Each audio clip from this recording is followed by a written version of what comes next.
Hello everyone, welcome back to this channel. In this video, I will show you the easy and clear steps on how to turn on Microsoft Defender SmartScreen in Microsoft Edge on Android.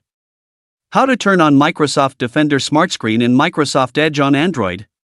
Make sure you keep watching this video until the end.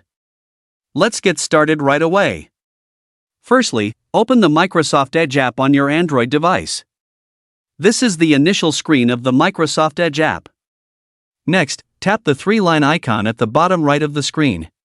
And a menu like this will appear. Tap the Settings menu. Tap the Privacy and Security menu. Microsoft Defender SmartScreen. So that's it, tutorial how to turn on Microsoft Defender SmartScreen in Microsoft Edge on Android. Thank you for watching. I hope this video was helpful. See you in the next video.